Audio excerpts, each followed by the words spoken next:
all, welcome to another beer review. Now this beer review is a little bit different, as you can see here. I have a couple of limited edition Innis and Gunns. I've got the Innis and Gunn IPA, limited edition, running in at 5.6%. This one was purchased in B&M for a stupid amount of money. I think it's about £1.45, something stupid. And we have Innis and Gunn Marmalade IPA, clocking in at the same ABV at 5.6% ABV. And this was purchased in Sainsbury's for £2. So we've got two limited editions. At this time of year, approaching Christmas, you find in a lot of supermarkets they bring out limited edition Innis and Gunns. Right, and there's the backside, all the mumbo jumbo, which I shall read to you. So, you know, if you want to have a nap now and wake up when I pour the beer out, I suggest you do it, if you know what I mean. So this is the IPA. Our take on a classic brewed with Mandarina, Cascade Centennial hops for an IPA bursting with citrus fruit aromas balanced by a rich malt backbone. Innis and Gunn IPA is 100% unfiltered. This means that we've kept the beer true to its natural form, locking in the flavour from the hops and malt. Mandarina hops have been used to impart zesty hop aromas of citrus and lychee. Hop bitterness is balanced by a smooth sweetness from the extra pale Munich malts. Zesty, refreshing, crisp. Danger. This is Moorish limited edition. There you go. So that's the IPA. I shall get the Marmalade IPA. There you go. It says, when a ship full of Seville oranges took refuge on the shores of the River Tay by Dundee, some canny Scots took the opportunity to turn those very oranges into something that became world famous, Dundee Marmalade. When we opened our bar in the city centuries later, we took inspiration from this story to create a flavour-packed Marmalade IPA to celebrate their pioneering victory, or creativity. We've brewed this IPA only 15 miles upriver from the original ship site and have packed it with Mandarina, which has got in the normal IPA, East Kent Goldings and Mosaic hops, along with a mountain of Mackay? I don't know. Dundee's finest marmalade. Oh, Mackay. Is it Mackay's or Mackay's marmalade? Look, I'm not Scottish. I'm not a sweaty sock. I've never heard of Mackay's marmalade. I don't, you know. All I like is the Robinsons, the one with the gollywog on. Anyway, Dundee's finest marmalade, still made locally after all these years. Marmalade IPA is a delightful orange citrus aroma, and on the palate, the zestness of the fruit and hops perfectly complements the beer's rich malt backbone. Find out more about how many jars we have added at innisandgunn.com. Right, that's 3 minutes in. So if you're falling asleep, you can wake up now. I should have an alarm clock. Get everybody waking up. So let's see what's inside the box, shall we? What's in the box, as they say.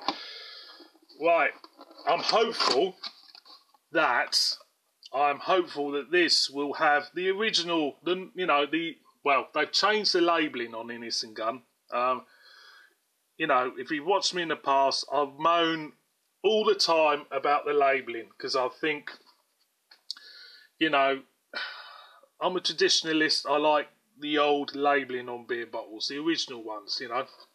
So I'm hoping it hasn't got that horrible new label on. And I think, haven't they changed the name of some of their beers as well? Didn't they call their rum finish Blood Red Sky or something stupid? I don't know. I don't know if it's the rum finish, but anyway, I'm not a fan of the new labelling. So thank God I've just seen now it's got the old labelling. So there you go, boys and girls. That is the Innis and Gunn IPA. I better read you the back of that and all, and I. By the time I bloody open these bottles, it'll be about 10 minutes in. Every ingredient in this beer is chosen with one thing in mind: filling your mouth with spine-tingling flavour, soft Scottish water brewed with slow kilned matured barley and Munich malt, provides a rich malty backbone, heaps of Cascade, Centennial, Mandarina, hops packing this intense fruity citrusy punch to balance the flavour, leaving you thirsty for your next sip. There you go. That's the IPA. Thank God for that. So hopefully this will follow the same pattern, and this will have,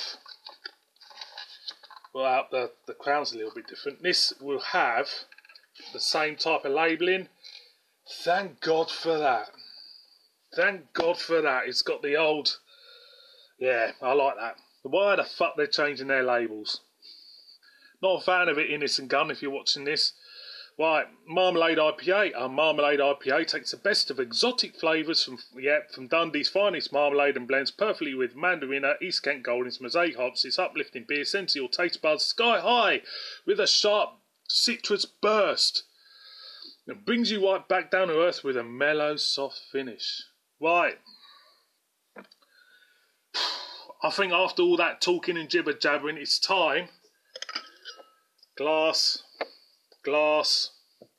to crack these buggers open, compare them and review them and do whatever we want with them. So we're going to crack open, put that over there, crack open the IPA first.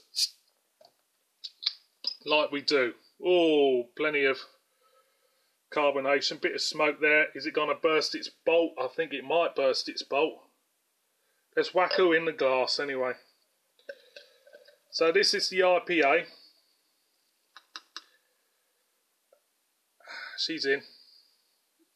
Very clean, clear looking gold colour. Loads of carbonation buzzing off there. A cacophony of bubbles, as I keep saying. I'll put that there. Put that one there. So this is the IPA. Yeah, it looks nice. There's the IPA crown. Right. I'll put that one there. Put that one there. Right. This is, next one is the Marmalade IPA. There you go. Nice looking bottle. Crack her open. Like we do. There is the old Innis and Gunn crown. I like that one. Whack her in the glass. I should take aroma from the bottle, but because that other one started to burst its bolt, it's a bit, you know. So there we are. Both IPAs in, both the same strength. If I had a choice now between what bottle I fancy, just on the label itself, I quite like the Marmalade one. So there you go. So that bottle wins for me.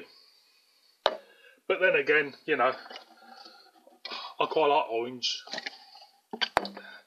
as in colour.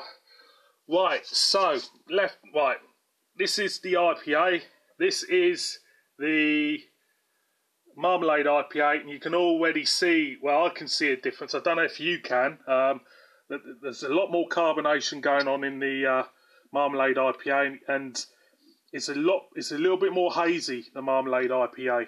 That's the Marmalade IPA, it's a lot more hazier than that one. So there is a difference there.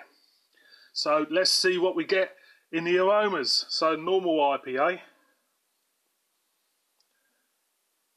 A bit of lemon there, lots of lemon, lots of zesty citrusness. Smells very fresh indeed actually. There's maybe a hint of gooseberry there and a bit of melon to boot as well. More citrusy than tropical, I would say. Right, this is the Marmalade. A lot different.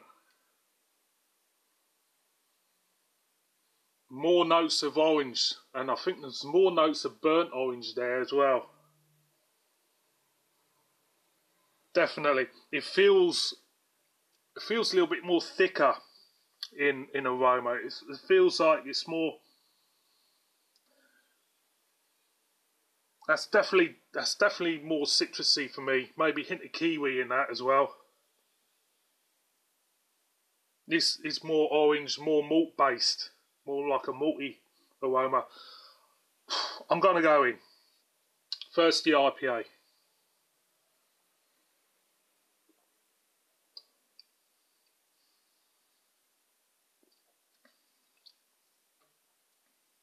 That is nice. Get going again now.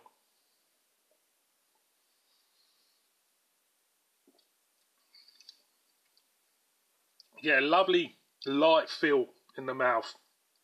There's a lovely, nice bitterness on the front end, and you're getting after that lemon.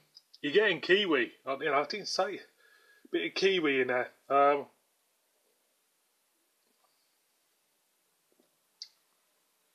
Bit of papaya fruit maybe as well. It does feel tropical. This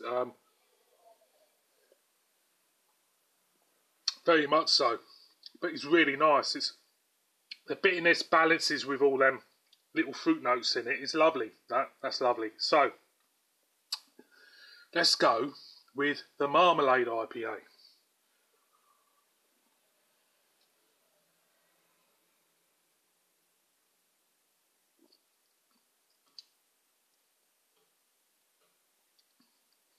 Slightly more bitter.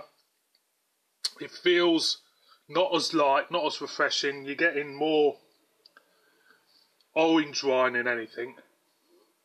I'll be honest with you, the smell of that one doesn't smell nowhere near as good as that one for me.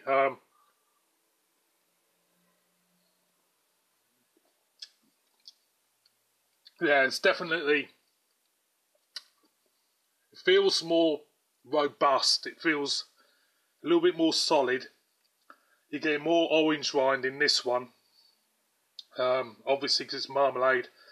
The bitterness is about the same in both actually, and I think that the first off, let's get out of here. I both like them. I think they're good beers, right? They're both good beers. One more. This feels heavier. The Marmalade IPA feels heavier. The normal IPA feels more light and refreshing. Definitely. Out of the two beers, which one do I prefer? Do I prefer a slightly more thicker beer or a more refreshing lighter beer? Well, they're both refreshing in a way. For me, my personal winner, first off, buy them both and enjoy them. They're both great. But for me, the winner out of these two beers has to be the Innis and Gunn IPA. They're both the same strength. That just feels like I could drink more of it than the Marmalade. The Marmalade does feel a lot thicker.